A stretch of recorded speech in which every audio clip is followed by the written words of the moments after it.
Hello my dear student, I hope you are well. आज जो हम बात करते हैं हिंदी पाठ्यक्रम से कोर्स बी का, ये है बात करेंगे हम क्लास 10th से। तो जो अभी कक्षा 10वीं की परीक्षा हुई है हिंदी विषय की ब कोर्स के लिए, तो जिसका सेट अभी हम दिखा रहे हैं, सेट 1 का हम ये आंसर आपको दिखाएंगे। तो एक बार आप इसको अच्छे से देखिएगा जिससे आपके सारे डाउट क्लियर हो सके। राइट, चलिए। जो फर्स्ट पैराग्राफ दिया था उसको आपने अच्छे से पढ़ाई होगा, है ना। उसके बाद में जो पहला प्रश्न है, जिसमें पहला प्रश्न पूछा गया है कि गद्यांश में आपको बताना है कि कंप्यूटर की तुलना में मोबाइल को अधिक हानिकर क्यों माना गया है। तो हम आंसर देंगे कि जो सी आंसर इसका राइट हो जाएगा। छोटा होने के कारण इस पर बिताए समय का हिसाब नहीं रखा जा सकता। ये सी आंसर पहले का सही होगा। इसके आगे हम बात करेंगे जिसमें दूसरा प्रश्न देखते हैं। टैब और मोबाइल पर रोक लगाने में सबसे बड़ी बाधा क्या है। तो सबसे बड़ी बाधा क्या हो जाएगी इसमें, हम अगर आपने इसको आंसर बनाया बी, तो बी आपका एकदम सही आंसर हो जाएगा। वो होगा आपका टैब और मोबाइल का पढ़ाई का हिस्सा होना। ये दोनों ही क्या है, पढ़ाई के हिस्से होना। इसके बाद हम बात करेंगे जिसमें आता है तीसरा प्रश्न। तीसरा प्रश्न कहता है कि निम्नलिखित कथन जिसमें ए और कारण जो है वो आर है, इसको ध्यानपूर्वक पढ़ना है। उसके बाद दिए गए विकल्पों में से कोई एक सही विकल्प चुनकर आपको लिखना है। तो पहला कथन क्या कहता है, पहला कथन कहता है कि गैजेट्स के इस्तेमाल को लेकर एक जागरूकता अभियान आवश्यक है। तो ये कथन के रूप में यानी सेंटेंस के रूप में इस पैराग्राफ में सही आया है। क्या ये सही है, या फिर इन दोनों के हिसाब से देखो कि इस कथन का कारण ये हो सकता है क्या कि गैजेट्स वर्तमान में शिक्षा व्यवस्था का एक अहम हिस्सा है। तो हम इसका आंसर सही मानेंगे तीसरे ऑप्शन को। किसको, तीसरे को, जो कि क्या है कि ए जो कथन था वो गलत हो जाएगा। किसको मानेंगे बताइए, नहीं, हम मानेंगे डी ऑप्शन को।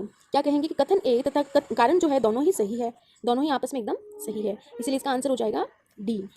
कथन और कारण दोनों ही सही है। जो कारण बताया गया था और जो कथन था वो उसकी सही व्याख्या बना है, तो ये एकदम उचित है, इसलिए आंसर हो जाएगा इसका डी।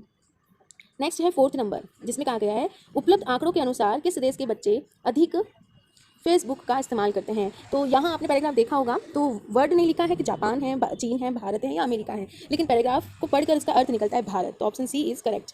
नेक्स्ट देखते हैं क्वेश्चन नंबर 5। कहता है कि कोरोना ने छोटी स्क्रीन, है ना, छोटी स्क्रीन के उपयोग को किस रूप में प्रभावित किया है। तो इसका आंसर हो जाएगा डी, इसका उपयोग काफ़ी अधिक बढ़ गया है। तो ये सभी हमने पैराग्राफ के अंदर से इसको मैच करते हुए निकाले, तो हमारा सही आंसर डी हो जाना चाहिए। तो इस प्रकार से पहले अपठित गद्यांश के ये पांचों प्रश्न हमने देख लिए हैं। अब बात करते हैं दूसरा प्रश्न, वह भी अपठित गद्यांश है। और अगर आप सेट 2 और सेट 3 की बात करते हैं, तो सेट 2 के अंदर जो पहला प्रश्न अभी मैंने बताया था वो दूसरे प्रश्न के नाम से आया।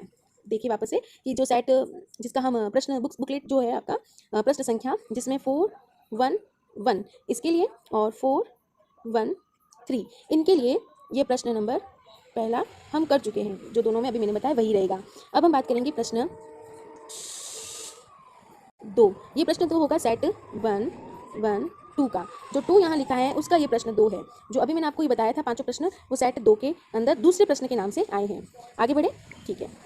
अब अगला प्रश्न है जो कि गद्यांश का है। तो सेट 1, ठीक है, 1 इसके लिए और सॉरी 2 के लिए ना, और सेट किसके लिए कहेंगे हम, नहीं, एक बार वापस से देखो। अभी जो ये दूसरा प्रश्न बन के आ रहा है वो आ रहा है आपका सेट 4/1 के लिए और 4/3 के लिए। ओके, 1 और 3 के लिए प्रश्न संख्या है ये 2। प्रश्न संख्या कौन सी है, 2, ठीक है। और सेट नंबर 2 के लिए क्या कहोगे, सेट नंबर 2 के लिए प्रश्न संख्या बनेगी 1। तो सेट 2 वाले क्या देखेंगे, प्रश्न संख्या 1 के अंदर इस प्रश्न को, बाकी दोनों वाले सेट प्रश्न संख्या 2 को इसको अंदर देखना है। तो इसके अंदर इस पैराग्राफ को पढ़ने पर पहला प्रश्न कहता है पहला प्रश्न कहता है कि लाइव शीप मानव बीजों को किस रूप में संरक्षित करने के लिए प्रसारित है। तो इसका आंसर हो जाएगा लार के रूप में डीएनए, ठीक है, बी आंसर इसका राइट हो जाएगा। दूसरा प्रश्न है कि भविष्य में मानव अस्तित्व को संरक्षित करना संभव है। तो इसके ऑप्शन में से देखते हैं जो आंसर सही है वह क्या है, वह हो जाएगा डी। यस, डी आंसर इसका राइट होगा। क्या हो जाएगा, सौर मंडल तथा उससे आगे भी बीज बैंक स्थापित करके, ठीक है। तो थोड़ा सा मिलता जुलता है, लेकिन ध्यान रखना कि डिफरेंस क्या है कह रहा है, वही इसलिए सही उत्तर की ओर उसे ले जाएगा। नेक्स्ट क्वेश्चन है 3rd। वह कहता है कि मानव मूल को चांद पर मानव बीज बैंक के रूप में स्थापित करने जैसे प्रयास को क्या माना जा सकता है। तो हमारा आंसर राइट होगा बी, वैज्ञानिक इसे माना जा सकता है। अगला प्रश्न देखते हैं क्वेश्चन नंबर 4। क्वेश्चन नंबर 4 कहता है कि लाइव शिप कंपनी की स्थापना किस उद्देश्य से की गई है। तो इसका सही आंसर हो जाएगा सी, पृथ्वी पर संपूर्ण विनाश की स्थिति में मानव को पुनर्जन्म देने की संभावना को जीवित रखना। ये हमारा आंसर सी करेक्ट हो जाएगा। अगला प्रश्न है, निम्नलिखित कथनों पर विचार कीजिए। तो सबसे पहले जो कथन दिए गए इन चारों को हमें पढ़ना है, इसमें से आंसर नहीं बताना है, सिर्फ पढ़ना है। तो पहला ऑप्शन कहता है कि मानव बीज बैंक धरती पर इंसानी सभ्यता के नष्ट होने की स्थिति में उपयोगी है। दूसरा कहता है मानव बीज बैंक चांद पर सामान्य परिस्थितियों में भी सामान्य बैंक की तरह कार्यरत होगा। मानव बीज बैंक की चांद पर स्थापना करने का विचार सर्वथा अवास्तविक और काल्पनिक है। और लास्ट कहता है कि मानव बीज बैंक की स्थापना नासा द्वारा किया गए एक विशेष अभियान है। तो इन चारों को जब हमने कथन में पढ़ा है तो एक एक करके, और हमें ये पूछ रहे हैं कि इन चारों में से जो कथन है वो कौन सा एक या कौन से दो या दो से अधिक हो सकते हैं जो कि सही होंगी। तो इसको हम देखते हैं, ऑप्शन केवल क्या क सही है या केवल ख सही है, या फिर कहे कि क भी सही है और ग भी सही है, यानी ख और ग रॉन्ग हो जाएगा, या फिर कहे कि ख सही है और ग सही है। तो इसके लिए हम सही आंसर को देखेंगे। Answer A is a correct answer, यानी ओनली ऑन फर्स्ट वाला जो पहला कथन है वही सही होगा, बाकी सभी गलत हो जाएंगे। तो हमारा सही उत्तर है केवल क को हमने सही माना है। फिर आता है तीसरा प्रश्न। जो पदबंध दिए गए हैं उनमें से मोस्टली कहा जाता है कि जितने पूछे जाए उतना दिया करो, यानी 4 पूछे गए हैं तो 4 ही करें। लेकिन CBSE के द्वारा एग्ज़ाम में उन बच्चों को विशेष छूट दी गई, या एग्ज़ाम में चेकिंग करते समय भी इस बात को रखा गया है कि अगर जैसे यहाँ ऑप्शन में टोटल दिए गए हैं आपको प्रश्न दिए गए 5, अगर आप पाँचों को कर जाते हो, उनमें से कोई गलत हो जाता है तो उनको वो नहीं गिनेंगे, जो सही है सिर्फ उन्हीं को गिनेंगे। तो अगर आपने सभी पाँचों ही को किया है तो आपकी इसमें लॉस नहीं होगा कि उनमें से सिर्फ उन्हीं को गिना है जो रॉन्ग हो गए या जो राइट हुए हैं। आपको ये सुविधा मिली है कि जो गलत है उनको रॉन्ग कर दिया गया और जो सही है उनको सही कर दिया गया है। ठीक है, तो इसका तीसरे प्रश्न का पहला प्रश्न देखते हैं। इसमें आपको मैंने बताया था कि जो लास्ट में शब्द हो वही पदबंध का नाम हो जाएगा। तो लास्ट का शब्द क्या है? चौबारा। चौबारा किराए पर ले रखा है। क्या? खिड़कियों वाला, छोटी छोटी खिड़कियों वाला चौबारा। वो चौबारा कैसा है? छोटी छोटी खिड़कियों वाला है, उसको क्या कर रखे हैं? किराए पर दे रखा है। तो ये आंसर हमारा हो जाएगा, चौबारा क्या है? एक चीज़ है, किसी चीज़ का नाम है, तो ये हो जाएगा आंसर सी, संज्ञा पदबंध। ठीक है, दूसरा देखते हैं। उसने एक तूफानी रात अपनी लहरों पर दौड़ते हुए 3 जहाज़ों को उठाकर गेंद की तरह 3 दिशाओं में फेंक दिया था। ये मैंने चैप्टर करवाते समय भी आपको करवाया था और रिवीजन टेस्ट में भी दिया था, तो ये इंपॉर्टेंट है और देखो बोर्ड में भी आ गया है। तो इसमें पूछ रहा है कि ये चारों कथन पहले पढ़ना है। प्रश्न कह रहा है कि कौन सा पदबंध जो है वो क्रिया पदबंध का उदाहरण है। तो आपको मैंने बताया था कि वाक्य के अंत में क्या होती है? क्रिया होती है। तो वाक्य के अंत में कौन सी क्रिया है? देखो इसमें हम बताएंगे, वाक्य पढ़ते हैं, जो कथन दिए वो देखते हैं। जहाज़ों को उठाकर, लहरों पर दौड़ते हुए, ये क्रिया विशेषण, 3 दिशाओं में, ये संज्ञा के रूप में हो जाएगा। क्रिया को पूछ रहा है तो क्रिया क्या होता है? किसी काम का होना। फेंक देना ये क्रिया है, तो इसके लिए हम आंसर देंगे केवल घ।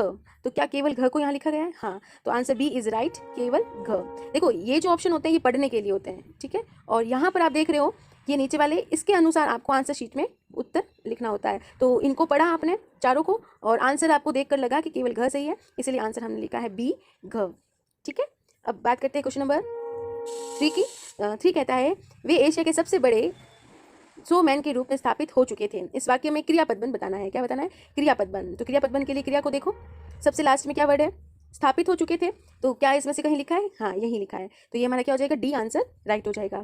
फिर बात करते हैं क्वेश्चन नंबर 4 की। 4 कहता है महंत की चिकनी चुपड़ी बातों के भीतर की सच्चाई भी अब वह जान गए थे।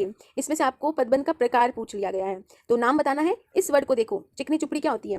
बातों की क्वालिटी होती है, किसी चीज़ की विशेषता होती है, तो सीधा सीधा हम नाम दे देंगे विशेषण पदबंध। तो हमारा राइट ऑप्शन है बी, विशेषण पदबंध। कई बच्चे कहते हैं कि ऑप्शन लिखने का इतना टाइम नहीं होता, सीधा सीधा हम क्या लिख देंगे? बी लिख देंगे। तो डायरेक्ट अगर आप बी लिखते हो, ऐसे आंसर में सिर्फ बी लिखते हो, तो मे बी CBSE उसको राइट करेगी, ऑफ कोर्स कर लेगी। अगर आप ऑप्शन ना लिखें और डायरेक्ट यही लिख लें तो भी गुंजाइश है कि वो आपका आंसर राइट होगा। लेकिन आप कुछ भी ना लिखेंगे और खाली छोड़कर आ जाओगे तो फिर आपको नंबर देने से कोई बचा नहीं पाएगा, तो कोई आपको नंबर देगा नहीं वहाँ पर। इसलिए कहते हैं कि कुछ भी लिखो, अटेंड करो, अटेंड एटलीस्ट करके आया करो। चाहे आप बी लिख के आए हो केवल, तब भी सही होगा, पर कोशिश क्या करो कि आप पूरा प्रॉपर तरीके से इसको लिखा करें। ठीक है, नेक्स्ट देखते हैं 5th क्वेश्चन।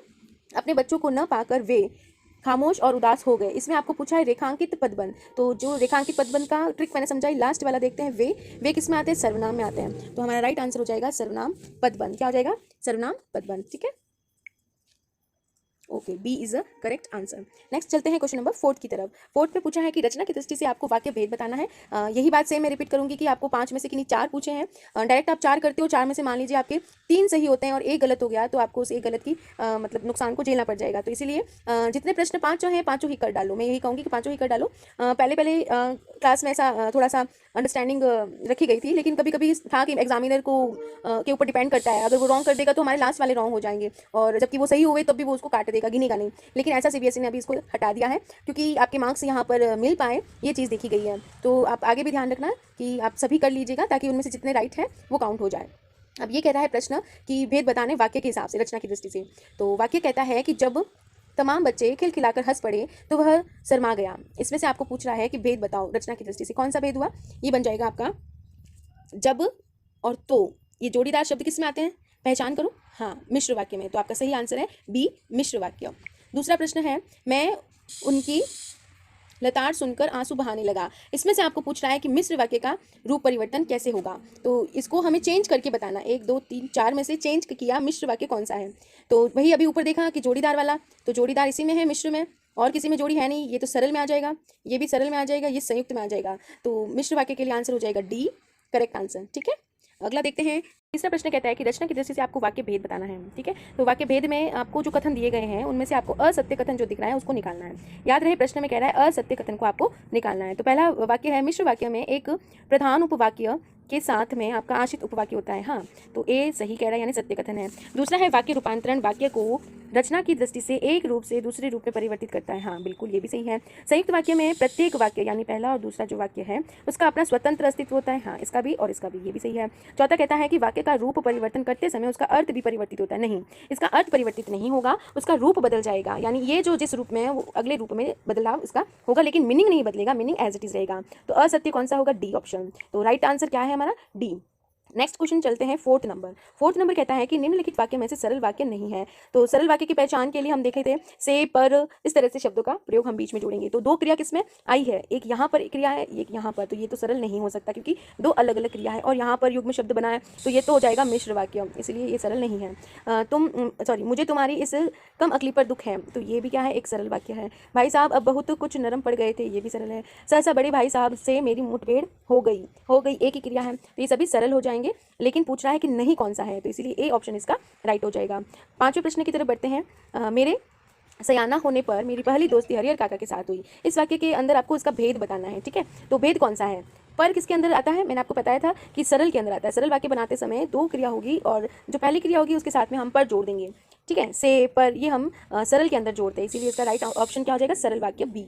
नेक्स्ट देखते हैं 5th कहता है समास बताना है। तो समास के लिए सीधी सीधी ट्रिक है कि हमें या तो भेद पूछेंगे या समास विग्रह किया हुआ होगा, तो नाम बताना है ना, या फिर समस्त पद लिखा गया है तो उसको विग्रह करना है या भेद बताना है। तो पहला प्रश्न में आया वर्ड शिल्पकार। 2 इसके अर्थ हो सकते हैं, एक तो कर्मधारी समास और दूसरा तत्पुरुष समास। अब इसके अंदर कोई भी कर्मधारी है नहीं, तो हम आंसर डालेंगे ए, तत्पुरुष समास। अगला प्रश्न है सेकंड वाला, किस समास में उत्तर पद प्रधान होता है। उत्तर पद बताओ, एक पहला और दूसरा 2 पद होता है, तो उत्तर पद किसका प्रधान होता है, ये भी हो जाएगा तत्पुरुष समास, यानी सी ऑप्शन इसका राइट हो जाएगा। नेक्स्ट चलते हैं इसी के 3rd में, महाविभूति। ये समस्त पद दिया गया है, तो इसको तोड़ो पहले, यानी समास विग्रह करना है, तोड़ना है। तो एक वर्ड है महान, दूसरा है विभूति, ये सभी में कॉमन हो गया है। अब आपको इसके बीच में लगे हुए चिन्ह से बताना है ना, विभक्ति चिन्ह से। तो है जो डाल देते हैं, तो ये कर्मधारी के अंदर आता है। तो महान है जो विभूति, यही सही उचित रूप में माना गया है, और ये कर्मधारी समास है, तो ये हमारा आंसर बी राइट हो जाएगा। ओके, नेक्स्ट है बहुब्रीहि समास। बहुब्रीहि समास में मैंने आपको बताया था कि कोई यूनिक पर्सन होता है। पुस्तकालय बहुत सारी हो सकती है, जनसंख्या भी हो सकती है, और मेखलाकार भी हो सकती है, लेकिन पंचानन किसी एक 3rd पर्सन का बोध कराते हैं। 5 है मुख जिसके, अर्थात पंचमुख बालाजी भी हो सकते हैं ना, तो इसको हम बहुब्रीहि मान सकते हैं, यानी option D is the correct answer. ठीक है, किसका, 4th का। देखो अलग अलग सेट के अंदर क्वेश्चन नंबर अलग अलग हो सकते हैं, लेकिन जो आपको मैं ये मैटर बोल के बता रही हूँ ये आप जरूर मैच कर लीजिएगा, क्योंकि इसको आप मैच करोगे तो आपको पता चल जाएगा कि कौन से प्रश्न का आपने क्या ऑप्शन और क्या ऑप्शन में लिखा गया आंसर लिखा है। हो सकता है किसी किसी सेट के अंदर क्या होगा कि ऑप्शन नंबर चेंज होंगे लेकिन मैटर सेम है। तो इस वीडियो से आपको एक सुविधा मिल जाएगी कि आपको अपना जो क्वेश्चन पेपर है वो निकालना है, और उसमें से मैटर को देखना, नंबरिंग को मत देखना, बस आपको आंसर की टैली करने के लिए आप पूरे मैटर को देखना। सेट के नंबर अलग होंगे, ध्यान रहे नंबर अलग होंगे, लेकिन मैटर सही है, तो उस हिसाब से अपने प्रश्नों के उत्तर चेक कर लेना। अब मैंने इस समस्त पद को देखिएगा, मैंने एग्जाम में भी आपको पहले रिवीजन में भी बताए थे, क्लास में भी बताए थे कि योजक चिन्ह किस में आएगा। तो आप कहेंगे द्वंद्व समास में आएगा, आपका कहना सही है। लेकिन द्वंद्व समास की दूसरी ट्रिक मैंने बताई थी कि इसमें विलोम शब्द होगा। देखो, रात्रि का दिन हो सकता है या दुख का सुख हो सकता है, लेकिन रात्रि और दुख का मैच यहाँ पर नहीं लगा, इसीलिए द्वंद्व समास नहीं होगा। तो हम इसको कर्मधारय समास मानते हैं। कर्मधारय समास दो है यहाँ पर, ए और सी, लेकिन सही रूप में उचित कौन सा है, दुख रूपी रात्रि या दुख समान रात्रि। तो हम कहेंगे ए, दुख रूपी रात्रि। क्यों? क्योंकि जो रात है वो बहुत दुखदायी है, या कहे वो जो रात पूरी निकली है वो बहुत ही दुखमय निकली है। ठीक है, तो दुख रूपी रात्रि बन जाएगा। समझ में आ रहा है? तो इसीलिए ए ऑप्शन इसका सही हो जाएगा। नेक्स्ट है अगला प्रश्न, राइट। अगला प्रश्न है अपना मुहावरे से। तो देखो, मुहावरे के अंदर आपको मैंने क्लास में भी बताया था, कुछ कंफ्यूजन हो गया था। अब सीबीएसई ने क्या किया कि आपकी सुविधा के लिए अगर आप 6 प्रश्न कर लेते हो 4 की बजाय, 6 दिए गए, 6 सारे अटेंड कर लेते हो, तो आपको सारे के सारे नंबर मिल जाएंगे। मतलब 6 नंबर नहीं मिलेंगे, 4 ही नंबर मिलेंगे। लेकिन आपके मान लीजिए पहला सही है, दूसरा सही है, तीसरा सही है, चौथा गलत है, पांचवा गलत है, लेकिन लास्ट 6 सही है। तो कितने होंगे, काउंट करो, 1 2 3 4, तो आपको 4 नंबर पूरे मिल जाएंगे। तो ये सुविधा हो गई ना कि आपने सारे अटेंड किए तो आपको 4 पूरे मिल गए। लेकिन मान लीजिए आपको पहला, दूसरा, तीसरा गलत हुआ, चौथा, पांचवा और छठा ये गलत हो गए, तो कितने आंसर राइट है, 3, तो आपको 3 मिलेंगे। लेकिन अगर आपके सारे ही आंसर सही हो गए, सारे ही, तो यहाँ पर एक डाउटफुल रहेगा कि जो एग्जामिनर है, जो चेक करने वाला है, उसके लिए मुश्किल आएगी कि वो काउंट करते करते एक लय के साथ बढ़ेगा। तो पहले 5वां प्रश्न किया, फिर 6 किया, फिर 7 किया, तो काउंट करता जाएगा और वो आपको ज़्यादा नंबर दे देगा। लेकिन आप खुश मत होना, क्योंकि ये जो सीबीएसई बोर्ड की जो कॉपीज होती हैं वो बहुत सारे प्रोसेस से होकर गुजरती है। तो उसमें अगर वो भूल से आपको ज़्यादा नंबर दे भी दे, तो रीचेक होती है, क्रॉस चेक होती है, तो उसके माध्यम से उसको उतने ही नंबर देने पड़ेंगे जितने का अंक है निर्धारित किया गया है। तो उसको बाकी के जो आपने एक्स्ट्रा क्वेश्चन किए हैं उसको कट करना पड़ेगा, और जितने आपके आंसर राइट है उसके 4 बनते हैं तो 4 वो देगा। ओके, तो ये बेनिफिट आपको मिला है, इसीलिए आगे भी ध्यान रखना कि सीबीएसई ने ऐसा रूल बनाया है, तो उस हिसाब से ही आप आंसर लिखे, यानी 6 पूरे करके आ जाइए।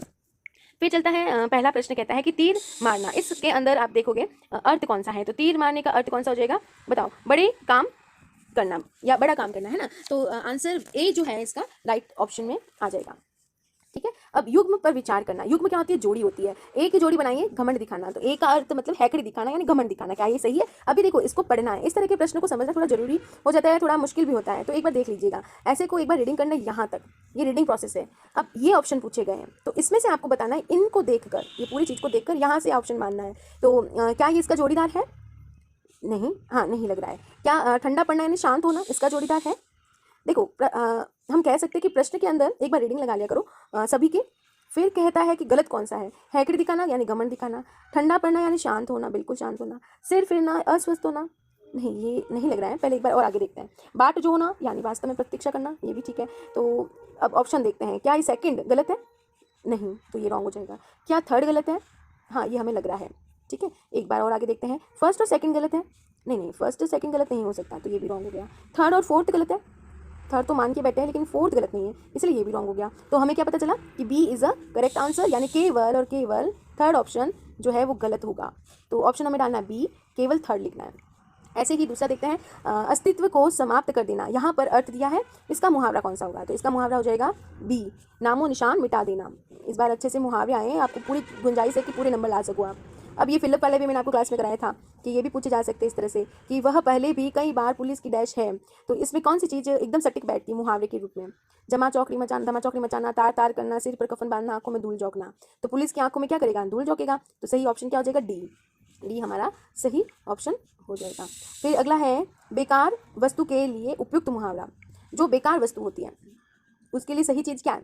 बेकार मतलब दूध की मक्खी, ये दृष्टि तो दूर दृष्टि हो जाएगी, एकदम पैनी नज़र, मिट्टी भर, तुच्छ जैसा, कम, है ना, और लगती बात चुभती हुई हो जाएगी। तो बस बेकार वस्तु से मैच करता है हमारा ए ऑप्शन।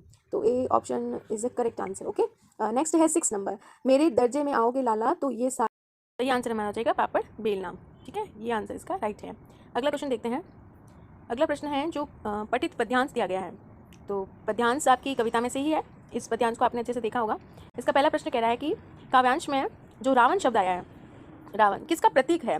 देखो, प्रतीक मतलब उसके जैसा क्या है इसमें बताया। ओके, तो देख लेते हैं एक बार। इसमें कह रहा है अधर्म के मार्ग पर चलने वाले का, असत्य के मार्ग पर चलने वाले का, भारत के प्रति शत्रुता भाव रखने वाले का, भारत के प्रति सद्भावना रखने वाले का। तो जो पद्यांश है उसके अनुसार हमारा आंसर होता है सी। सी जो है क्या है? भारत के प्रति शत्रुता भाव रखने वाले का। नेक्स्ट क्वेश्चन है निम्नलिखित कथन ए और कथन तो बनेगा ए और कारण बनेगा आर। इसको आपको अच्छे से पढ़ना है। तो कथन कहता है कि देश की रक्षा का दायित्व केवल सैनिकों का है। ये कथन, क्या इस कथन का कारण ये हो सकता है कि देशवासियों को राम लक्ष्मण के समान राष्ट्रीय रूपी सीता की रक्षा करनी चाहिए? तो हमें लगता है कि जो कारण है ना, कारण लगभग इसका जो कारण है वह सही लग रहा है, लेकिन इस कारण का कथन ये नहीं हो सकता है ना। तो एक बार ऑप्शन देखते हैं, तब पता चलेगा क्या कहता है। तो हमारा राइट ऑप्शन है बी, जो कि ए गलत है और आर सही है। ए सही तो नहीं लग रहा, दोनों गलत नहीं लग रहे, दोनों सही नहीं लग रही, तो answer B is right answer. दूसरा है इसका तीसरा प्रश्न है कि खींच दो अपने खून से जमीन, है ना, खून से ज़मीन पर लगी। इसका आशय पूछ रहा है, यानी मीनिंग पूछ रहा है, इस पंक्ति का मीनिंग। तो इस पंक्ति का मीनिंग हो जाएगा कि देश के लिए न्यौछावर होने का उदाहरण, रक्त रंजित युद्ध से बचने का प्रयास। नहीं, ये नहीं है, ये भी नहीं है। आत्म बलिदान की जरूरत न होना, नहीं, ये भी नहीं है। तो answer A is the correct answer, कि न्यौछावर होने का उदाहरण रखना, यही इसका आंसर होगा। ठीक है, फोर्थ नंबर देखते हैं। फोर्थ नंबर कहता है कि साथियों संबोधन से किस संबोधित नहीं किया गया है। देशवासियों को, साथी सैनिकों को, भावी सैनिकों को, हाँ, इनको तो किया गया, इसलिए नहीं है प्रवासियों को, यानी रहने वालों को तो नहीं कहा गया। तो डी ऑप्शन इसका राइट हो जाएगा, प्रवासी, है ना, ये देखना। क्योंकि कई कई साइट में ना अलग अलग नंबर होंगे, ऑप्शन अलग नंबर के होंगे, लेकिन ये ऑप्शन देखोगे ना तो आपको मैच करता हुआ नजर आ जाएगा। अगला है काव्यांशों में किसके हाथों को तोड़ने की बात कही गई है। तो इसके लिए हम बताएंगे कि देश के प्रति गलत मंशा रखने वालों की, देश के प्रति गलत मंशा रखने वालों की। A option is the right answer. Next है जो भी कथन दिया गया है, इस कथन को आपको पहले पढ़ लेना है, फिर इसके अनुसार नीचे ऑप्शन में से आपको सही ऑप्शन बताना है। ठीक है, क्योंकि नीचे देखिएगा, यहाँ पर नीचे कहा गया है कि उचित विकल्प सही कथन का ना, सही कथन का बताना, तो सही को ही निकालना। ऑप्शन कहता है कि हमारे पूर्वजों ने तोप जैसी अत्याचारी सत्ता को निश्चित कर, हाँ ठीक है, उखाड़ फेंका था। ये ऑप्शन इसका सही लग रहा है बिल्कुल। दूसरा कहता है कि हमें सदा सजग सतर्क रहना चाहिए ताकि तोप जैसी ताकतें पूर्ण अपना पैर न जमाएं। हाँ, ये भी सही लग रहा है। विरासत से प्राप्त चीज़ें हमें सिर्फ अतीत की उपलब्धियों से परिचित कराती, नहीं, अतीत के अलावा भी तो है ना। देखते हैं आगे, बीता समय कभी नहीं लौटता, इसलिए हमें विरासत पर ध्यान नहीं देना चाहिए। नहीं, ये नहीं लग रहा है, तो ये तो नहीं होगा क्योंकि ग है, ये भी नहीं होगा। ग आया, ख और ग, देख क हमने कंफर्म किया है तो अच्छे से, क तो आ ही रहा है, ख भी आ रहा है, लेकिन विरासत की उपलब्धि नहीं, ये नहीं है, इसीलिए ये भी गलत हो जाएगा। तो राइट ऑप्शन इज़ ए, है ना, A is a right option. ठीक है, नेक्स्ट देखते हैं एट्थ का सेकंड नंबर। आत्मदान जो कविता है वो ईश्वर से क्या चाहता है। कवि जो है चाहता क्या है, सुख के क्षणों में परमात्मा को याद करना। हाँ बिल्कुल, तो ये ए ऑप्शन इसका राइट होगा। दुख के क्षणों में नहीं होगा, सुख के क्षणों में होगा। ठीक है, ए ऑप्शन राइट हो जाएगा। 9th नंबर की बात करते हैं, तो इसमें आपको पठित पद्यांश दिया गया था, तारा बामीरों से चैप्टर्स लिया गया। हाँ, अब देखो जल्लाहट शब्द को देख रहे हैं, इसका अर्थ निकाले तो ऐसे तो खींच होगा, और मैंने भी आपको इससे पहले के जो शॉर्ट वीडियो था उसमें आपको खींच ही लिखाया था, लेकिन सही रूप में देखा जाए तो ये ऑप्शन इतने मिलते जुलते हैं ना, तो उस हिसाब से हम कह सकते हैं कि आंसर बी राइट है। तो आप उसको भी एक बार करेक्शन कर लीजिएगा, जो इससे पहले के शॉर्ट वीडियो में मैंने इसका आंसर सी बता दिया था, तो आप उसे प्लीज़ एक बार चेक कर लो। बस एक ही आंसर ही थोड़ा डाउटफुल रहा, बाकी ओवरऑल सभी एकदम बेस्ट रहे, उसमें से कोई भी गलत नहीं था। तो सी ऑप्शन इसका क्या हो जाएगा, राइट हो जाएगा।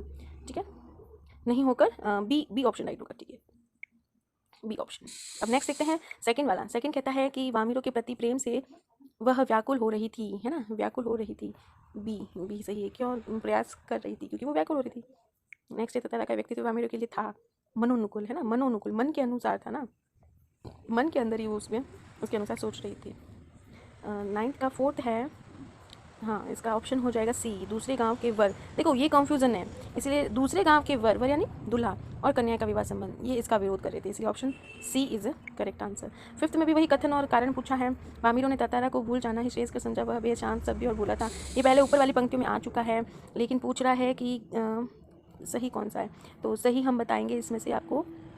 5th का है ना, सही ऑप्शन हो जाएगा। कथन सही है, गलत है, दोनों गलत तो नहीं हो सकते, तो ये भी नहीं हो सकता, तो option B is a correct answer, क्योंकि कथन सही है और उसी का कारण ये नहीं बन रहा है, लेकिन कथन सही है, तो ठीक है, बी ऑप्शन इसका राइट हो जाएगा। नेक्स्ट है 10 नंबर। 10 नंबर में भी तीसरी कसम शिल्पकार शैलेंद्र के बारे में पूछ रहा है। तो लोक तत्व, देखो ये थोड़ा सा अलग हटके आया है, लेकिन तत्व को ध्यान में रखना, लोक तत्व की बात इसमें कही गई है, तो ए ऑप्शन इसका राइट हो जाएगा। लास्ट क्वेश्चन इसी का है, जैन की दिन, है ना, जैन की दिन चैप्टर में से पूछा गया है, मनोरुणता से बचने के लिए, यानी मानसिक बीमारी से बचने के लिए कैसे किया जा सकता है ना, कैसे किया जा सकता है। तो ये है जापान वाली स्टोरी ना, अतीत भविष्य की चिंता दोनों ही छोड़कर वर्तमान में जियो, यही बात है ना, जिस इस बीमारी से हट सकते हैं, तनाव से मुक्त हो सकते हैं। तो सी ऑप्शन इसका राइट हो जाएगा। अब खंड ब की बात करें तो 11th वाले क्वेश्चन में अब कहाँ दूसरों के दुख से दुखी होने वाले, इससे प्रश्न पूछा गया है। तो आप एक चीज़ ध्यान दीजिए कि जितना प्रश्न पूछे उसके अनुसार आंसर देना है। तो आपको ये 3 नंबर का है, 2 बातें पूछी है, समय समय पर क्या निर्देश देंगे, तो इसका 2 अंक बन जाएगा, और सीख भी बतानी है तो ये 1 अंक बन जाएगा, टोटल हो जाएंगे 3। तो सीख में हम कह सकते हैं कि प्रकृति और जीव जंतु के प्रति संवेदना व्यक्त की गई है। और पॉइंट में आप कहना है यहाँ पर प्रश्न में कि मुर्गे वाली बात, ठीक है, कि मुर्गे को परेशान नहीं करना है, वह मुल्ला जी से बहुत अजान देकर सबको जगाता है, कबूतरों को मत सताया करो, वे हजरत मोहब्बत को अजीज़ है। और भी 2 पॉइंट है ना, दिया बाती के वक्त फूल नहीं तोड़ना चाहिए, क्योंकि फूल क्या करते हैं, बददुआ देते हैं। और कहाँ पर नहीं जाने की बात कही है, दरिया पर, उसे सलाम करने की बात कही है, वह खुश होता है जिससे। तो ये पॉइंट इसके बन जाएंगे, तो आपको पूरे नंबर मिल जाएंगे। और अगर इसमें से 2 पॉइंट लिखते हो तो भी पूरे मिल जाएंगे, और ये जरूर लिखना सीख, वरना ये नंबर कट जाएगा। अगर आप तीनों ही करोगे तो 1 नंबर आपको, एक उत्तर का नंबर नहीं मिलेगा, क्योंकि 2 ही करने हैं। याद रहे, छोड़ना नहीं था, अगर आपने छोड़ा है तो आप पूरे नंबर गंवा दोगे। इसलिए मैं क्लास में भी कहती थी कि आप पूरे के पूरे अटेम्प्ट किया करो, है ना। नेक्स्ट देखो यहाँ पर ततारा वामीरो, देखो बहुत ही पहले भी करवाया, चैप्टर के दौरान भी मैंने ये बात बताई थी कि ततारा के क्रोध होने का कारण क्या था। बहुत ईजी क्वेश्चन है, तो इसमें आप 2-4 पॉइंट डाल दोगे। अगर 3 पॉइंट डालते हो तो भी पूरे नंबर मिल जाएंगे। 3 पॉइंट कैसे, जैसे आप कारण ऐसे प्रश्न से ले सकते हो कि इनके निम्नलिखित कारण हो सकते हैं, क्यों, पूरी स्टोरी नहीं बतानी। देखो प्रश्न के संदर्भ में आंसर लिखना होता है, तो स्टोरी नहीं बतानी। इसमें आप कह सकते हो कि जो वामीरो थी वो रोने लग गई थी, है ना, भयानक उस कंडीशन में माँ आ गई थी तब, और उसी तरह से वो उसको कैसे सहायता नहीं कर पाता है, क्योंकि वो रो रही थी, और वो सहायता इसलिए नहीं कर पाता है, मजबूर हो जाता है, चाहता है लेकिन कर नहीं पाएगा, वो पॉइंट डाल सकते हो। और जो समाज के लोग हैं, वो परंपरा का, उस परंपरा के रूप में निषेध माना गया कि वो विवाह नहीं होना चाहिए, तो उनका भी उनको गम था, और इस बात की असमर्थता पर उनको खींच आ गई थी कि ऐसे कैसे पॉसिबल होगा फिर कि जब समाज इसका विरोध करेगा। गाँव वाले भी जो थे वो वहाँ पर जितने भी लोग उपस्थित थे वो उसके लिए अपमान करने लग गए थे, और गाँव के लोग उनका विरोध भी करने लग गए थे। तो जो मैंने पॉइंट डाला, अगर इनमें से आपने कुछ लिखा हो तो ऑफकोर्स 2 या 3 पॉइंट डालें तो आपको पूरी चांस है कि आपका आंसर राइट होगा। नेक्स्ट आपका देखो ग में आपको पूछा है कि खेलों में रुचि होते हुए भी बड़े भाई साहब को शौक को पूरा क्यों नहीं कर पाए। देखो खेलों की रुचि के बारे में शौक पूरा नहीं हुआ, तो उसके सिर्फ कारण डाल दोगे ना, पूरी बातें कहानियाँ नहीं बतानी है, चैप्टर के बारे में नहीं डिटेल बताना है, सिर्फ इतना कहना क्या कारण रहा है। तो ये बड़े भाई साहब का एक उत्तरदायित्व है, कर्तव्य रहा, एक कारण ये पॉइंट हो सकता है। अगर ये लिखा है तो आपको 1 नंबर पूरा मिलेगा। अगर आपने उसको और 2 पॉइंट में एक्सप्लेन किया तो 3 नंबर पूरे मिल जाएंगे। यानी कि वह छोटे भाई को ये सीख देना चाहता था कि जैसा वो करेगा वैसे ही उसकी राह पर वो चलने लग जाएगा। 2 पॉइंट ये हो गया। तीसरा हो सकता है कि वो जिस तरह से कार्य करता है वो अपने छोटे भाई के लिए एक आदर्श प्रस्तुत कर रहा है। तो ये 3 पॉइंट है, तो आपको ये पूरे 3 अंक मिलने वाले हैं। नेक्स्ट देखो 12th वाला क्वेश्चन है, जिसमें आपको पूछा गया है साखी, जो कि कबीरदास जी द्वारा ना, तो वो एक दोहा आपको याद आ रहा होगा, घर निंदक वाला ना। तो इसमें प्रतीकात्मक, देखो ये थोड़ा क्वेश्चन घुमा कर बताया गया है, तो प्रतीकात्मक मतलब घर किसका प्रतीक बताया है, ये आपको समझाना है। तो घर के लिए क्या कहा उसने, जलाने की बात कही। देखो क्वेश्चन देखो, घर में कहा है कि बताए मार्ग पर चलने वालों का घर वो जला देगा। कौन, कबीरदास जी के अनुसार। क्यों, क्योंकि घर किसका प्रतीक है, स्वार्थ में रहने वाले का, जो अहंकारी है, घमंडी है, उनका, जो जिनको क्या नहीं है, कहते हैं ना अज्ञान, जिनको ज्ञान की नॉलेज नहीं है ना, अज्ञानता। तो ये प्रतीक किसका है, इनमें से अगर आपने कोई वर्ड लिखा है तो वो आपका पूरा नंबर 1 मिल जाएगा आपको इसमें, ठीक है। दूसरी बात पूछी है कि प्रतीकात्मक का कारण क्या है। देखो प्रश्न को अगर आपने ध्यान से पढ़ा है ना तो आपको लिखना भी आ जाएगा। 2 बातें पूछी, क्यों मतलब कारण बताओ, और आपने स्पष्ट कर दिया तो आपको 1 नंबर मिल गया कि प्रतीक किसका है, स्वार्थ, अहंकार, अज्ञानता का। और उसके मन के विचारों का भी है, वो भी लिख देते तो भी सही है। और क्यों कहा गया, क्योंकि मनोवृत्ति से मुक्त होना चाहता है, मानसिक स्थिति से मुक्ति मिलेगी, या जो मनोविकार है, मतलब द्वंद्व जो है बाहर की दुनिया के सांसारिक रूप से, तो उनसे उनको आज़ादी मिल जाएगी। स्वस्थ समाज का निर्माण भी करेगा, यानी एक अच्छे समाज का निर्माण होगा। तो इन पड़पंच में नहीं पड़ेगा व्यक्ति, तो अच्छे समाज का निर्माण करेगा। अगर ये पॉइंट लिखे ना तो आपको चांस है कि आंसर के नंबर मिल जाएंगे ना। अब देखो इस प्रश्न के देखे है, झांक रहा नीरव नभ पर। अब पर्वत प्रदेश पावस ये कविता है, इसमें इस पंक्ति का भाव पूछ लिया है। अब भाव, अर्थ, मीनिंग सब एक ही है, आपको सिर्फ इस पे देखना है और संदर्भ गौर करो। है झांक रहे नीरव नभ पर, नभ आकाश है। अब आकाश पर कौन झांक रहा है, ये मैंने आपको पिक्चर के साथ ब्लैक बोर्ड पर और स्लाइड पर भी बताया था। ऊपर देख रहा है ना, आप ऐसा मत कर देना कि तालाब की तरफ देख रहा है। नभ आया, नभ मतलब आकाश की तरफ देख रहा है। तो इसमें आप क्या पॉइंट डालोगे कि जो पर्वत हैं वो बड़ी बड़ी आकांक्षाओं के साथ में जो वृक्ष थे ना, पर्वतों पे लगे वृक्ष, वो आकाश की तरफ झांक रहे हैं, ये लिख सकते हो। यानी कि वो आकाश की ऊंचाई को छूने का प्रयास भी कर रहे हैं, ये भी पॉइंट लिख सकते हो। या इसमें लिख सकते हो कि जो वृक्ष है वो उच्च आकांक्षाओं का प्रतीक है, इसमें मानवीकरण हुआ है। तो अगर आप ये पॉइंट डालते हो ना तभी आपका आंसर इसको सही मानने में आपको नंबर मिलने के चांस रहेंगे। और बाकी कुछ भी उटपटांग लिखोगे ना तो फिर आपको पूरे पॉइंट नहीं मिलेंगे। भले आप आधा पेज लिख रहे हो, बड़ा चढ़ा कर उसको भर भर के लिख रहे हो, तो आपको नंबर नहीं मिलेंगे। आपको बस इस टू द पॉइंट क्वेश्चन के अकॉर्डिंग आंसर लिखा है उसी के मार्क्स मिलेंगे, याद रहे। ये मैं पहले भी बात कह चुकी हूँ। अब देखिएगा तीसरा, मनुष्यता कविता से लिया संदर्भ लिया, लिखिए कि उदार लोग। अब आपको मीनिंग देखना, उदार का मतलब वो नहीं है कि कोई किसी को बोरो कर रहा है या लिया हुआ है तो उसको वापस चुकता करना है। आपने अगर चैप्टर पढ़ा है क्लास में तो आपको पता चल गया उदार मतलब दया वाले लोग, जो दूसरों पर क्या करते हैं, दया करते हैं। तो उदार लोगों के प्रति संसार क्या आचरण करता है, संसार क्या समझता है उनको, यानी जो उदार व्यक्ति होते हैं जिनको संसार के लोग याद रखते हैं, और ऐसे व्यक्ति सदा हर एक के उदाहरण बन जाते हैं, कहानी के रूप में या कथाओं के रूप में, या बड़ी बड़ी पोथी ग्रंथ शास्त्र होते हैं उनमें भी उन उदार व्यक्तियों का उल्लेख किया जाता है। अगर ये तीनों पॉइंट चारों पॉइंट डाल दिए ना तो आपको पक्का नंबर मिल जाएंगे। लास्ट देखते हैं 13th है ना, जितना जल्दी हो जाए एक बार आप जरूर देख लीजिएगा, है ना। हरिहर काका चैप्टर से, ये है संचयन से, है ना। इसमें अगर आपने देखो मेन बात पूछी गई है, आपने ये लाइन एज इट इज डाल दो, फिर आपको कहा गया है स्वार्थ लिप्सा को दर्शाया गया है, और ये पूछ रहे हैं कि दो चीज़ें देखने की, प्रेम के स्थान पर बढ़ती स्वार्थ लिप्सा जो कि निस्वार्थ प्रेम के हिसाब से है। तो पारिवारिक संबंध जो कि आपने देखा हरिहर काका को लेकर, तो पूरी कहानी नहीं लिखनी है चैप्टर की, आपको हरिहर काका के गांव की पृष्ठभूमि के अनुसार पूछ रहे थे ना, तो उतना बताकर शॉर्ट फॉर्म में आपको ये जरूर बताना है, इसमें इसी के नंबर मिलेंगे कि शहरी जीवन में आजकल क्या देख रहे हो, यथार्थ यानी वास्तविकता को उजागर कर रही है।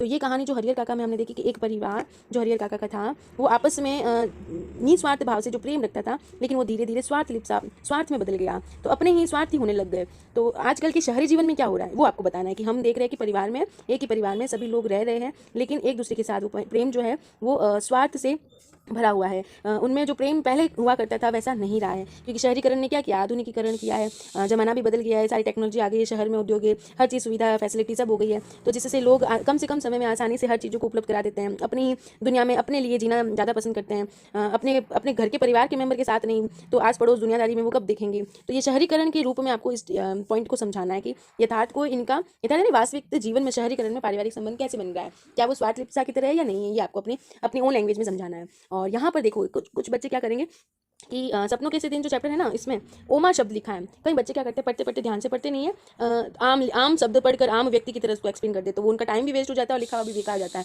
तो बस ध्यान से प्रॉपर पढ़े कि क्या पूछ रहे हैं। ओमा नाम का एक बच्चा था, उसका व्यक्तित्व बताना है, क्योंकि वो समाज में जो नेचर का था ना, लोग उसे कोई पसंद नहीं करते थे, मानते नहीं थे कि ऐसे बच्चे अच्छे होते हैं, तो अनुकरणीय क्यों नहीं माना गया है उस ओमा को। तो आप कैसे समझाओगे कि ओमा जो था वो एक ऐसा छात्र था जो अनुशासन में रहता नहीं था, तो अनुशासनहीन छात्र था, उसकी पढ़ाई लिखाई में बिल्कुल भी रुचि नहीं थी, इंटरेस्ट नहीं था। और क्या कह सकते हो दूसरा पॉइंट लेकर कि जो भी वो बातें करता था उसकी बोलने का तरीका एकदम हटके था, अलग टाइप से बोलता था, जो कोई पसंद नहीं करता था, सीधा वो गालियाँ भी दे देता था, झगड़ा कर देता था, हमेशा लड़ाई झगड़े से ही बात करता था। तो इस तरह से उर्दंग वाला नेचर का था, और जो कि किसी के लिए भी सहनीय नहीं होगा और कोई भी उसको पसंद नहीं करेगा। तो इस प्रकार से जो आपको सही लगे पॉइंट उस ओमा व्यक्ति के बारे में जिनको समाज एक्सेप्ट नहीं करेगा, वो पॉइंट यहाँ पर डाल देने, ठीक है। और अगर आप एक पॉइंट ही डालोगे ना तो आपको ना आधे अंक ही मिलेंगे, यानी 3 में से आपको मिल जाएगा 1.5 अंक। तो इसीलिए भले आप 5-6 लाइन आधा पेज लिख दो, पर पॉइंट उसका अगर एक ही हुआ तो उस हिसाब से नंबर मिलेगा। कम से कम ना 2 और 3 पॉइंटों में इसके आंसर दिया करो। पॉइंट मीन्स मेन बात। अब तीसरा कह रहा है इफ़न। अब ये देखो, ये हमने PA1 में ही इसको कर लिया था और रिविजन में भी देखा था क्या कि जो दादी से लगाव था किसका, इफ़न का। तो यही पूछ रहे कि इस कहानी में आप कैसे बताओगे। तो हम क्या कहेंगे कि जो कौन इफ़न था वो दादी से बहुत प्रेम करता था, क्योंकि जो भी उसके परिवार के सदस्य थे जिसमें अब्बू अम्मी बाजी ये सब उसको क्या करते थे, डांटते थे। तो एक पॉइंट ही आ गया। दूसरा, उसकी जो बहन है जिसका क्या नाम था, नुजहत, है ना, नुजहत, वो क्या करती थी, उसकी नोटबुक में क्या बनाती थी, तस्वीर बनाती थी और उसको परेशान करती थी। तो उसकी बहन का पॉइंट डाल दो, या फिर आप ये डाल दो कि ना जो भी दादी की भाषा थी ना वो पूर्वी हिंदी या ऐसे करके डालो, या इतना ही लिख दो कि उनकी बोलने का तरीका बहुत अच्छा लगता था, ठीक है। तीसरा पॉइंट ये हो गया। कुल करीबन मतलब 3-4 पॉइंट लिखोगे ना तो कहीं पर भी आपके नंबर कटने का चांस नहीं रहेगा, इसलिए पॉइंटों को ज़्यादा बढ़ाकर लिखो। एक पॉइंट को बार बार रिपीटेशन में लिखते रहोगे, यहाँ पर भी सेम पॉइंट, यहाँ पर भी सेम पॉइंट, और खुश हो रहे हो कि मैंने तो इतना बड़ा उत्तर लिखा, तो आपको वो नंबर नहीं मिलेगा।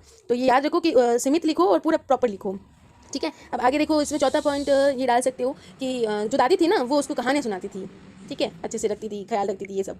अब फोर्थ में आपको दिया जा रहा है अनुच्छेद। देखो अनुच्छेद में ना विषय को ध्यान दो, एक विषय पर ध्यान। एक तो ये टॉपिक है, आपका नंबर डालो, टॉपिक नेम लिखो। अगर आप ये चॉइस करते हो तो ये डालकर ये टॉपिक लिखो, ये करते हो तो ये टॉपिक लिखो। अब यहाँ पर देखो संकेत बिंदु, इनको हमें लिखना नहीं है, हेडिंग डालकर लिखना नहीं, याद रखिएगा, नहीं लिखना है। ये संकेत बिंदु सिर्फ और सिर्फ हमें उस पैराग्राफ को बड़ा करने के लिए मदद करते हैं। तो आपने क्या करना है, जैसे मान लीजिए पार्क में खेलने वाले बच्चे, ये इजी ज़्यादा लग रहा है, तो इस पॉइंट की शुरुआत करेंगे कि पार्क क्या होता है, पार्क की शोभा कैसे होती है, वहाँ पर बच्चे खेलने आते हैं और खेलने में क्या क्या चीज़ें खेलते हैं, पार्क में जो चीज़ें खेलने लायक है वो बता सकते हो, जिससे बच्चे का उत्साह बढ़ जाता है और दूसरे बच्चे भी उनको देख कर मोटिव होते हैं। वो भी उन जो उदास बच्चे या बीमार बच्चे या हेल्थ इश्यूज़ है वो दूसरे बच्चों को देख कर भी प्रसन्न हो जाते हैं। तो वहाँ पार्क में आकर हर बच्चा स्वस्थ महसूस करता है, खुश हो जाता है। किसी का मूड ऑफ होता है, कोई जिद्दी होते हैं, कोई झगड़ के आए हुए होते हैं। तो पार्क एक ऐसी जगह है जहाँ पर हर तरह के बच्चे का मन प्रसन्न हो जाता है। उपस्थित लोगों की प्रतिक्रिया, पार्क में जो लोग हैं वो क्या क्या कार्य करते हैं वो भी आप बता सकते हो। तो ये कुल मिलाकर ना आपको अनुच्छेद एज हेडिंग डालकर, संख्या डालकर एक पैराग्राफ में ही लिखना होता है, और ये पैराग्राफ एक पेज का हो जाए बहुत है इतना, तो आपको पूरे 5 मिल जाएंगे। ध्यान रहिए सारे पॉइंट कवर होने चाहिए, ऐसे हेडिंग डालकर कोई नहीं लिखना कि ये हेडिंग फिर वर्णन, ऐसे क्या बन जाएगी, वो निबंध बन जाएगा। इसलिए हमें इस चीज़ का खास तौर पे ध्यान रखना है। फिर देखते देखो 3 में से कोई एक ही करना है, चॉइस भर भर के दी जा रही है, तो आपको कहीं पर भी अंक नहीं कटने देना। अब देखो एक आया है आपका पत्र, पत्र भी आपको 5 अंक का दिया जा रहा है, तो आप ध्यान रखिएगा कि जैसे मान लीजिए 1 मिनट बताती हूँ। मान लीजिए आपका ये ब्लैंक पेपर है, ठीक है, आपने शुरुआत कर दी इस मार्जिन लाइन से, तो सबसे पहले परीक्षा भवन हो जाएगा। फिर परीक्षा भवन का एड्रेस अगर आपको प्रश्न में दिया गया है तो वहाँ आप वो एड्रेस 2 लाइन में लिख दो, फिर दिनांक यहाँ डाल दो, फिर सेवा में लिख दो, फिर सेवा में के बाद में आपका सामने वाले का पद आ जाएगा कि वो कौन है, कार्यालय वाले हैं, नगर वाले हैं, वो उनका आ जाएगा। फिर एक लाइन छोड़कर विषय आ जाएगा नीचे, है ना, नीचे क्या आ जाएगा, सब्जेक्ट आ जाएगा, विषय हेडिंग डालकर यहाँ पर आप लिख दोगे विषय, यानी कि अगर आप लिख रहे हो सड़कों के रख रखाव हेतु, है ना, शिकायत जो भी है वो डाल दोगे। फिर महोदय करके आपको नेक्स्ट लाइन से पैराग्राफ लिखना है कि मैं आपको इस समस्या की और आपका ध्यान आकर्षित करना चाहता हूँ। फिर समस्या बताओगे, क्या क्या प्रॉब्लम्स हो रही है, इसके लिए आपने पहल क्या की थी, अभी तक उसकी सुनवाई नहीं हो रही है। फिर अनुरोध है कि आप इस समस्या पर गौर करेंगे, अतः मुझे विश्वास ही नहीं बल्कि पूर्ण आशा ही नहीं बल्कि पूर्ण विश्वास है कि आप इसके सुधार हेतु जल्द से जल्द कदम उठाएंगे और इसके दुरुपयोग होने से या नुकसान होने से या सबको समस्या होने से बचा पाएंगे। फिर क्या लिख दोगे, प्रार्थी लिख दोगे या भवदीय लिख दोगे, ठीक है। और जो प्रश्न में नाम दिया है ना वही नाम लिखना है, याद रहे। अब दो, एक तो स्त्रीलिंग में और एक पुल्लिंग में है, तो अगर आप दोनों में से एक कोई भी नाम डालते हो वो सही रहेगा। आई बात समझ में? तो यहाँ पर देखते हैं प्रश्न क्या कहता है। प्रश्न है क्वेश्चन नंबर है अपना 15, है ना, हाँ 15 में है, देखो ललित, ये देखिए सॉरी आप हैं और आपका नाम मानव हो सकता है या मानवी हो सकता है, आप इनमें से कोई एक सेलेक्ट कर लो। मान लीजिए आपने अपना मानव रखा है, तो भवदीय के बाद में आपको मानव डालना है।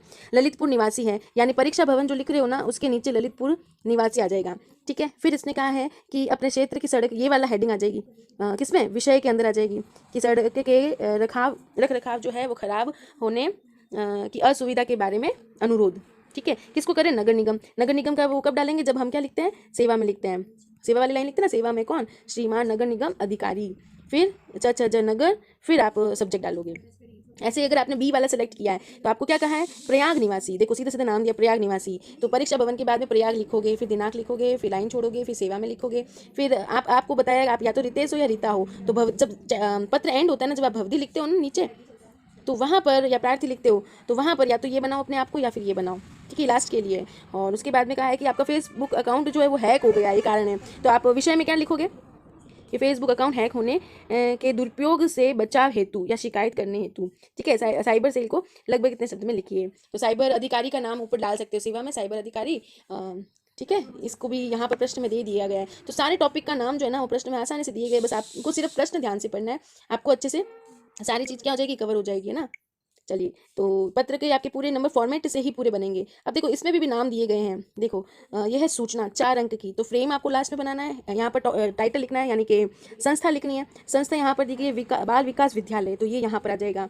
अब आप उसके सचिव हो तो विद्यार्थी सचिव यहाँ लास्ट में आ जाएगा। विजय दिवस के अवसर पर विद्यालय में होने वाले अंतर विद्यालय निबंध प्रतियोगिता, सूचना यहाँ हेडिंग डालोगे, इसके नीचे यहाँ दिनांक डालोगे, और इसके यहाँ पर ना वो हेडिंग डालोगे क्या कि विजय दिवस के अवसर पर विद्यालय में अंतर विद्यालय निबंध प्रतियोगिता, इतना ही सही लिख दो, अंतर विद्यालय निबंध प्रतियोगिता का आयोजन, बस। और फिर लिख देना समस्त विद्यार्थियों को सूचित किया जाता है कि दिनांक इतने को इतने बजे से इतने बजे तक हमारे विद्यालय में स्थान देकर ये प्रतियोगिता आयोजित की जा रही है। जो भी इसमें भाग लेना चाहता है या देखना चाहता है इस समय पर उपस्थित हो जाए, या भाग लेना चाहता है तो ये अपना नाम दर्ज करा दे इनको। ये इतनी सारी बातें जो डिटेल में है, शॉर्ट फॉर्म में कुछ लाइनों में ही यहाँ भर देनी है। तो ध्यान रहे ये फॉर्मेट जो है ना ये गड़बड़ नहीं होना चाहिए। सेम टू सेम ऐसे ही है कि निवास कल्याणी संघ, तो आप जो है कल्याण संघ के हैं अध्यक्ष हैं और या फिर अध्यक्ष है, तो अध्यक्ष है अमृत कौशल, अगर लड़के बने हो तो अमृत कौशल, लड़की बने हो तो अमृता रानी, ठीक है। आप क्या लिखोगे लास्ट में, अध्यक्षा अमृता रानी, यहाँ पर अमृता रानी, ठीक है। फिर सोसाइटी के, अब सोसाइटी नाम दिया गया है तो आप लिख दोगे कल्याण संघ या कल्याण संघ सोसाइटी, यहाँ लिख देना, ऊपर हेडिंग संस्था का नाम आ जाएगा ना। फिर दिनांक आ जाएगी, सूचना लिख दोगे, फिर विषय क्या लिखोगे, दिवाली मेले की जानकारी हेतु आयोजन, ठीक है, दिवाली मेले की जानकारी हेतु आयोजन, ये यहाँ पर हेडिंग आ जाएगी। फिर लिख दो कि समस्त सोसाइटी वासियों को सूचित किया जाता है कि इतने दिनांक को मेले की जानकारी हेतु एक कार्यक्रम रखा गया है, यहाँ पर उपस्थित होकर इसका लाभ उठाए, ये वो सब चीज़ें शॉर्ट में डाल देनी। ज़्यादा ध्यान रखना, मैटर जो है ना वो वाला बड़ा नहीं होना चाहिए। फिर लास्ट में आप फ्रेम बना दोगे तो सभी चीज़ें अपनी अपनी जगह पे होंगी ना, तो आपको पूरे नंबर मिल जाएंगे।